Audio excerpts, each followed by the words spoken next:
Hello, friends. Today we are going to continue our revision of chapter number 1. Today we will discuss about another topic and the important part of this chapter. Friends, this question can be asked in either 2 marks, some of the parts, some of the aspects of natural heritage can be asked, or it can be asked in 3 marks by covering 2 topics from it, or it can be asked in your 4 marks as well. That is why this question is very important on the basis of your examination. Friends, this question let us understand about defined natural heritage and discuss its various aspects with respect to India. Means here we have to define that what is natural heritage. First of all, we need to define about natural heritage, that what is this natural heritage, and after defining this natural heritage we have to discuss about its aspect, about the aspects of natural heritage. So friends, we have already discussed about natural heritage in our previous lecture while doing revision, but still let us take a look. Here it is said natural heritage refers to the sum total of the elements of biodiversity. That means it is the sum total.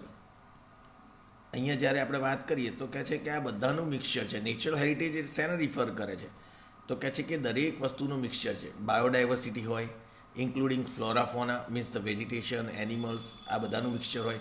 આપણી જે ecosystems છે, geological structure છે આપણું, જે already આપણે 9th સ્ટેન્ડર્ડની અંદર ભણી ગયા, આ બધી જ વસ્તુ જે નેચરલી ઓબ્ટેન થઈ છે, જે નેચરલ ગિફ્ટ કહી શકાય, કુદરતી, બરાબર, એ બધી જ વસ્તુ એ આપણા કન્ટ્રીની એવું કહી શકાય કે એ નેચરલ હેરિટેજ છે, એક વારસો છે આપણી માટે, જે આપણા બહુ લોંગ સમયથી આપણા કન્ટ્રીની અંદર એક્ઝિસ્ટ કરે છે. India's natural heritage is unique and varied. આપણું જે હેરિટેજ છે બહુ જ યુનિક છે, વેરાઇટ છે, બહુ જ બધી ડાયવર્સિટીઝ અંદર જોવા મળે છે, વેરાયટીઝની નેચરલ હેરિટેજ છે. It includes features. કઈ કઈ વસ્તુ નેચરલ હેરિટેજમાં ઇન્ક્લુડ થાય છે તો કે છે mountains, forest, deserts, rivers, streams, oceans, trees, plants, creepers, flowers, leaves, insects, and various landscapes. Wide range of minerals, vegetation, plants, and animals. આ બધી જ વસ્તુ આપણે નેચરલ હેરિટેજનો પાર્ટ તરીકે કન્સિડર કરી શકીએ. These all can be counted as a part of our natural heritage. Right friends? अगर हम बात करें तो ये सभी चीज़ें जैसे कि माउंटेन्स, पर्वत है, सब जंगल है, डेजर्ट, रिवर्स जो नदियाँ है, स्ट्रीम्स है, ओशंस है, पेड़ पौधे, जो जानवर है, क्रीपर्स, फ्लावर्स, ये सब चीज़ नेचुरल हेरिटेज का एक पार्ट है. Now let us move towards the aspects of this natural heritage. जो આપણે એસ્પેક્ટ્સની વાત કરીએ તો landscapes, reverse, wild life, vegetation, આ ટાઈપના એના આસ્પેક્ટ્સ છે કે જે નેચરલ હેરિટેજનો બહુ ઇમ્પોર્ટન્ટ રોલ પ્લે કરે છે. That are a important part of natural heritage. Let us see one by one. Here the first information is given about the landscapes. અહીંયા સૌથી પહેલી લેન્ડસ્કેપ્સની ઇન્ફોર્મેશન આપેલી છે. The different shapes and forms of India give rise to beautiful landscapes. શું કહે છે કે આપણા ઇન્ડિયાનો જે ડિફરન્ટ શેપ્સ અને ફોર્મ્સ છે, the different shapes and forms. સો અહીંયા જે ડિફરન્ટ શેપ્સ છે, ફોર્મ્સ છે લેન્ડના, જેને આપણા બ્યુટિફુલ લેન્ડ, આપણા લેન્ડસ્કેપ્સને વધારે બ્યુટિફુલ બનાવ્યા છે એના શેપના લીધે, એના ફોર્મના લીધે. The Himalayas is one such landscape. Himalaya એક એવું જ લેન્ડસ્કેપ છે. It has been blessed us abundantly with useful vegetations and minerals. A Himalayas એટલું જ બ્યુટિફુલ છે, સાથે સાથે એની અંદરથી ઘણા બધા યુઝફુલ થિંગ્સ પણ આપણા પીપલને મળે છે. ઘણીવાર કામની વસ્તુઓ પણ આપણને અવેલેબલ છે. લાઈક ઘણું બધું વેજીટેશન્સ આપણને ત્યાંથી હિમાલયાઝમાંથી અવેલેબલ થાય છે, ઘણા બધા મિનરલ્સ અવેલેબલ થાય છે. સો વી હેવ બીન બ્લેસ્ડ એબિડન્ટલી. આ આપણી માટે એક આશીર્વાદ સમાન છે. આ હિમાલયાઝ એ આપણી માટે આશીર્વાદ સમાન છે કે જેની અંદરથી આપણે ઘણું વેજીટેશન, મિનરલ્સ, એ આપણા કન્ટ્રીના ઇમ્પોર્ટન્ટ રિસોર્સ તરીકે આપણે એનો યુઝ કરી શકીએ છીએ. રાઈટ. પછી અહીંયા એવું કીધું છે, the Himalayas is one such landscape. It has been blessed as abundantly with peaceful vegetation and minerals. A large variety of beautiful and unique birds and animals, and mountain peaks covered with snow, brimming rivers. These all are also part of Himalayas. અહીં હિમાલયાસના બીજા પાર્ટની પણ વાત કરી છે कि Himalayas अंदर कई कई वस्तुओं कंसिडर है. हिमालयाज़ में और कौन सी चीज़ें इंक्लूड की जा सकती है, तो यहाँ पे बताया गया है जो जानवर है, पक्षी है, पर्वत, specially mountain peaks covered with snow, जो बर्फ़ से पूरा भरे हुए रहते माउंटेन्स, ब्रीमिंग रिवर्स, पानी से भरी हुई बहती हुई नदियाँ. This all are also a part of Himalayas. આ બધું જ એક હિમાલયાસનો પાર્ટ છે, જેની અંદર આપણે પશુ પક્ષી, સ્નોથી કવર્ડ જે માઉન્ટેન પીક્સ જોઈએ છે, પર્વતો જોઈએ છે, બરફથી ભરેલા નદીઓથી પાણીથી ઝળહળતી નદીઓ જોઈએ છે. આ બધું હિમાલયાસ. આપણને ખબર છે હિમાલયન રિવર્સ, આપણે પ્રીવિયસ સ્ટેન્ડર્ડની અંદર ભણી ગયા કે હિમાલયન રિવર્સ, બરાબર, કે જેની અંદર it is filled with water. Then if we talk over here, now here it is said, forest of Terai and the holy pilgrimage places such as Amarnath, Badrinath, Kedarnath and summits like Nanda Devi are also in Himalayas. હિમાલયાસની બીજી positivity અહીંયા સમજાય છે કે તેરાઈના જે forest છે, જે આપણા હોલી પિલગ્રીમેજ છે, જ્યાં આપણે યાત્રા કરવા જઈએ છીએ, જેમ કે અમરનાથ, બદ્રીનાથ, કેદારનાથ અને સ્વિમિટ્સ, જે ટોચ જે આપણે કહીએ છીએ નંદાદેવી, આ બધી જ વસ્તુ હિમાલયાસની અંદર લોકેટેડ છે. जो यात्रा के स्थल आते हैं जहाँ पे लोग यात्रा करने जाते हैं, जैसे Amarnath, Badrinath, Kedarnath. Then Himalayas as a natural heritage has remained quite important for India since ancient time. હિમાલયાસનું ઇમ્પોર્ટન્સ આજનું નથી, એ એન્શિયન્ટ સમયથી હિમાલયાસને ઇન્ડિયા માટે બહુ ઇમ્પોર્ટન્ટ કન્સિડર કરવામાં આવે છે. Right, it is considered very important for India. હવે આપણે વાત કરીએ તો સેકન્ડ પાર્ટ રિવર્સની વાત કરીએ તો when we are talking about rivers, here it is said, since rivers have been providing natural waterways since ancient times. આપણે બધાને ખબર છે કે પહેલાં જ્યારે રોડ ટ્રાન્સપોર્ટેશન્સ અવેલેબલ નહોતા આપણી પાસે, બરાબર, એક જગ્યાએથી બીજી જગ્યાઓ માટે મેઇનલી એ વખતે રિવર્સનો યુઝ થતો હતો. મોટાભાગે એક કન્ટ્રીથી બીજી ઇન્ટરનેશનલ રૂટ તરીકે પણ સીનો, ઓશન્સનો યુઝ થતો હતો. એવી જ રીતે રિવર્સનું પણ એટલું જ ઇમ્પોર્ટન્ટ છે લોકલ ટ્રાન્સપોર્ટેશન માટે. એક જગ્યાએથી બીજી જગ્યાએ, એક કિનારેથી બીજી કિનારે જવા માટે એન્શિયન્ટ સમયથી જ ટ્રાન્સપોર્ટેશન માટે પણ એના નેચરલ વેઝ તરીકે રિવર્સનો ઉપયોગ થાય છે એન્શિયન્ટ સમયથી. Indian culture has flourished on the river bank of Indus and Ravi. આ આપણે પ્રીવિયસ સ્ટેન્ડર્ડ્સની અંદર ભણી ગયા કે આપણું જે ઇન્ડિયન કલ્ચર છે, આપણી જે ભારતીય સંસ્કૃતિ છે, એ ઇન્ડુઝ વેલી અને રવિના કિનારે એનું ફ્લોરિશ થઈ છે, ત્યાં ઉદ્ભવેલી છે. Rivers like the Ganga, the Yamuna, the Saraswati, the Indus, the Narmada, the Godavari and the Krishna have largely influenced the people of India. આપણને ખબર છે કે જે વ્યક્તિ નદીઓની આજુબાજુ રહેતા હોય છે, the person who are residing on the banks of these rivers, there is a lot of great impact of these rivers on their lifestyle, on their life.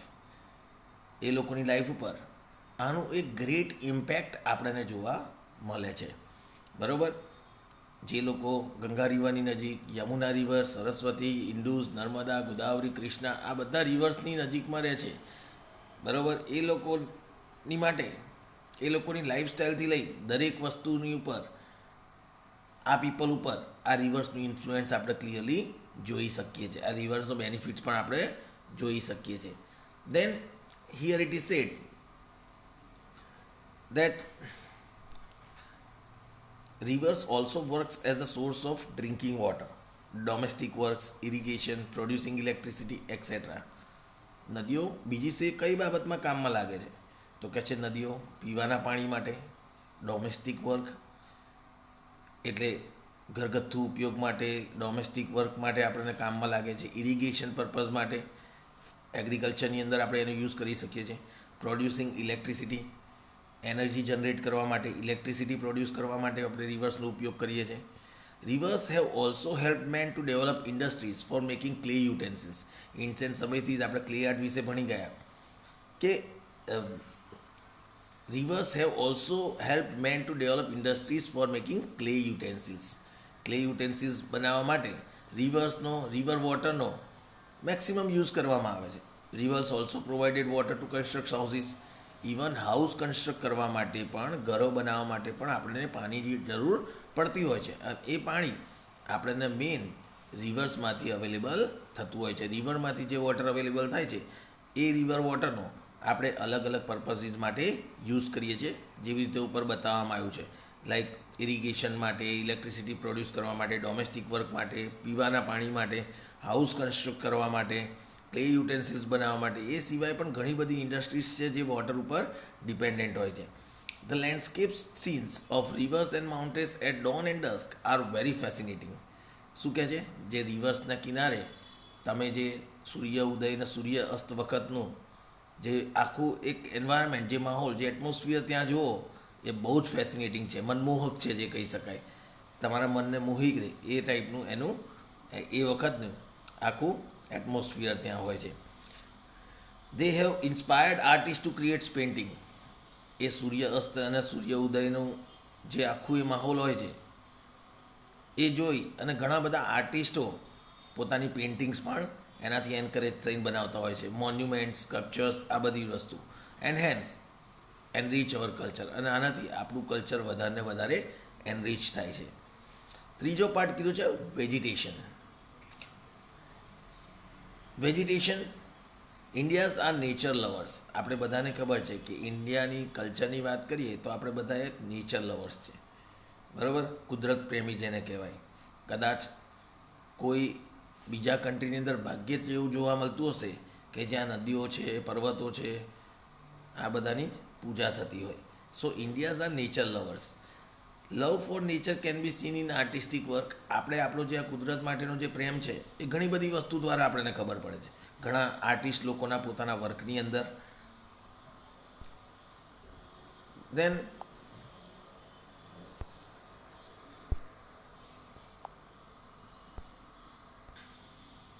એ સિવાય આપણે જે ટ્રીઝ છે, રિવર્સ છે, માઉન્ટેન્સ છે, ઘણા બધા એનિમલ્સ છે જેની પૂજા કરીએ છીએ.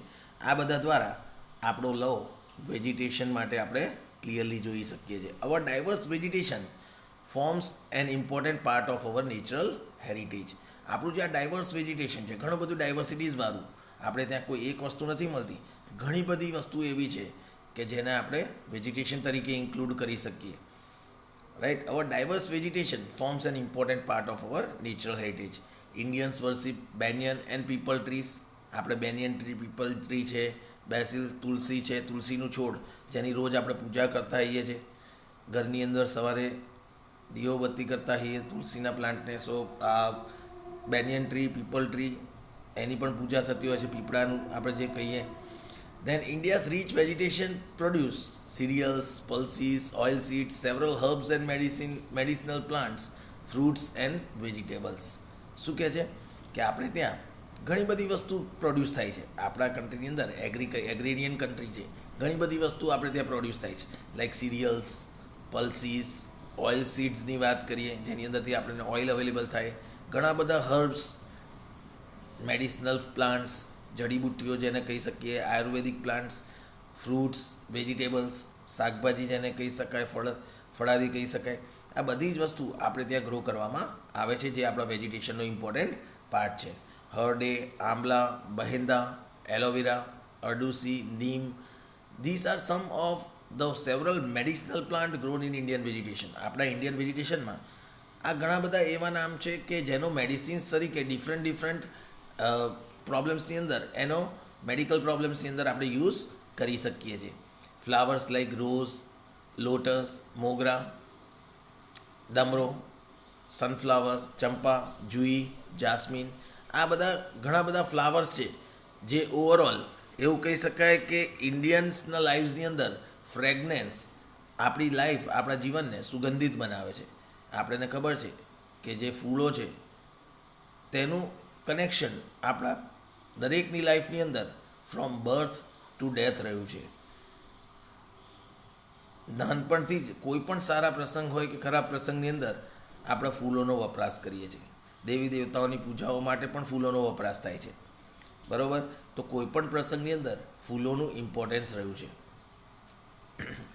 પછી અહીંયા એવું કીધું છે, together these plant make our life beautiful, healthy and prosperous. આ બધા જ પ્લાન્ટ્સ ભેગા થઈ અને આપણી લાઈફને વધારે સારી બનાવે છે, હેલ્ધી બનાવે છે અને પ્રોસ્પેરસ પણ કરે છે.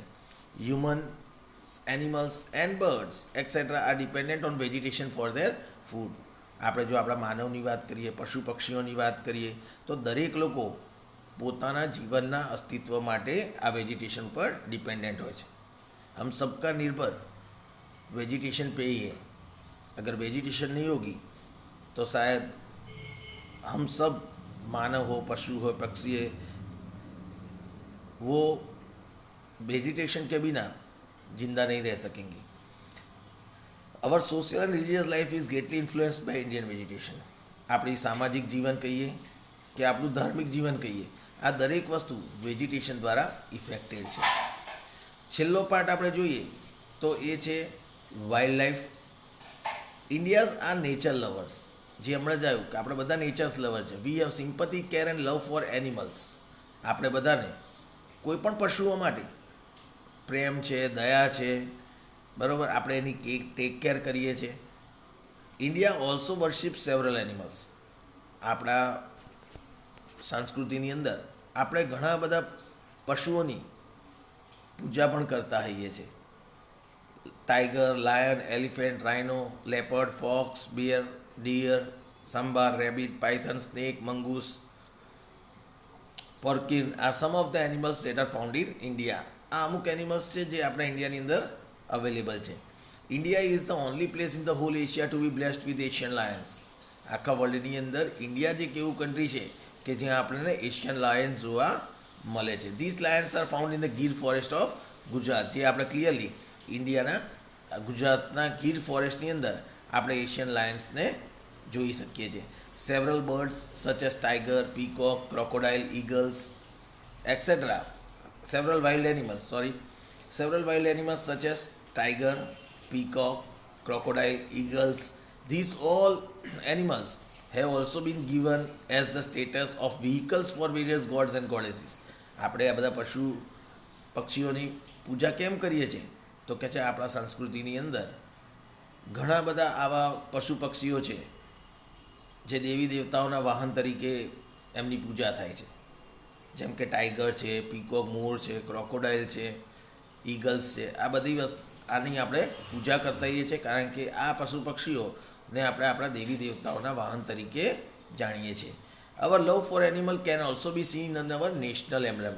આપણો જે રાષ્ટ્રીય ચિહ્ન છે, જે નેશનલ એમ્બ્લેમ જેને કહી શકાય, એની અંદર પણ આપણે આ પશુ માટેનો પ્રેમ આપણા દેશ માટેનો ક્લિયરલી જોઈ શકીએ છીએ. જેની અંદર આપણે ક્લિયરલી જે સિંહના, લાયનના જે 4 ઇમેજીસ છે એ ક્લિયરલી જોઈ શકીએ છીએ. Lion, horse, bull and elephant. These are clearly seen in our national emblem, આપણા રાષ્ટ્રચિહ્નમાં. The image of national emblem on our currency depicting our love for animals is a matter of pride. આપણો જે રાષ્ટ્રચિહ્ન છે એની અંદર આ પશુઓનો symbol, એના ચિહ્નો જોઈ અને આપણને જે પશુઓ માટેનો આપણો પ્રેમ છે એ માટે આપણને ગર્વ થાય છે. આપણી સંસ્કૃતિ માટે આપણને ગર્વ ઉત્પન્ન થાય છે. આપણે એની પર ગર્વ કરી શકીએ છીએ, પ્રાઉડ ફીલ કરી શકીએ છીએ. To protect and preserve such rich wild life the government has created several wild life reserves and laws. આવા જ વાઇલ્ડ લાઈફને પ્રિઝર્વ કરવા માટે ગવર્મેન્ટે ઘણા બધા લોસ પણ બનાવ્યા છે, વાઇલ્ડ લાઈફ રિઝર્વ્સ બનાવ્યા છે, જેથી આપણે આ વાઇલ્ડ લાઈફને પ્રિઝર્વ કરી શકીએ.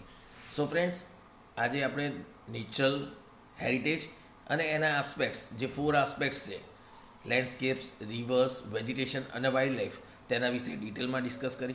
Hope so you have understood about the natural heritage and its various aspect. We'll discuss about the other topic of this chapter. We'll revise it in our next lecture. Thank you, friends.